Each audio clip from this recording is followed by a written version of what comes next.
O campo gravitacional foi usado para explicar a gravidade, assim como o campo elétrico vai ser usado para explicar a eletricidade. São conceitos que a física criou, entendeu? Para nós interpretarmos melhor isso. Então, é um conceito desenvolvido pela física, uma maneira de nós interpretarmos como uma coisa consegue agir sobre outra a uma certa distância. Como? Uma carga geradora, ela vai mudar o espaço circundante dela, que é o meio, a uma certa distância, criando nesse meio o quê? Um campo elétrico. Esse campo elétrico é a manifestação da presença daquela carga. Assim como a belezura da garota, né? A beleza dela é a manifestação da presença dela. Quando você vai para uma festa, por exemplo, se prepara toda, certo? Uma festa, você não quer se preparar e se ir para a festa arrasar? Hein? A menina até fala assim, estou na frente do espelho e fala assim, estou me arrasando, estou arrasando hoje, né? Aí você vai na festa e ninguém notou você, né? É triste, não é triste? Não, não é? Pô, você gastou com o cabeleireiro, manicure, pedicure, certo? Gastou numa roupa nova, certo? E foi na festa e ninguém notou?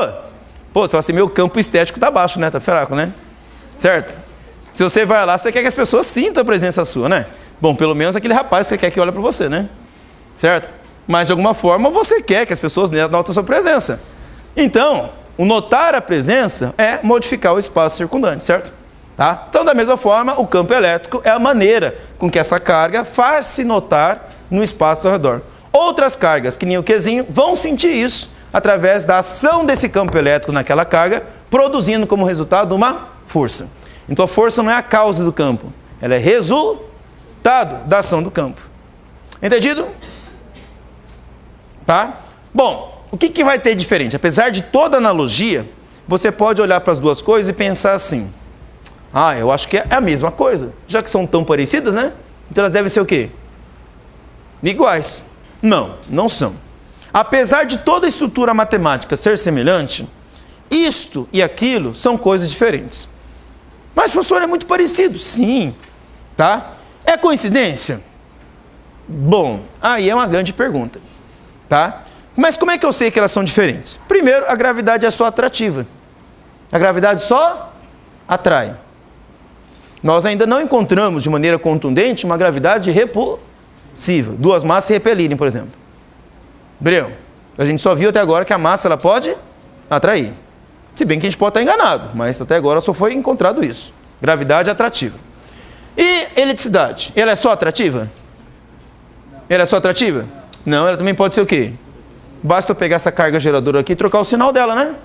Se eu colocar uma carga geradora positiva, o que essa carga positiva e outra de positiva vai fazer lá em cima? Então, a força elétrica, ou seja, o campo elétrico, ele pode produzir tanto uma atração quanto uma repulsão. Ali não, lá só produz o quê? Então, como o resultado é diferente, aqui pode ser atrativo e repulsivo e lá só atrativo, já mostra que as duas coisas não são a mesma coisa. Mas a semelhança é tamanha entre as duas coisas, é tão parecido, que até hoje os físicos ainda têm alguma dificuldade em responder se isso é só coincidência. Tá? Nós temos aí muitos físicos trabalhando nessa história toda, numa tentativa de tentar unificar uma coisa com outra, numa tentativa de dizer que é como se fosse a mesma coisa. Como se fosse assim, estados diferentes, entendeu? Certo? Só mesmo houve uma mudança de estado de uma fase para outra ali. Tá? Mas ainda não conseguimos responder isso. Não há uma resposta ainda clara para dizer se isso tem alguma coisa a ver com aquilo explicitamente. Tá? Mas muitos físicos olham para isso e pensam, eu acho que não é coincidência. Ok? Tá? Beleza, gente? Por hoje é só.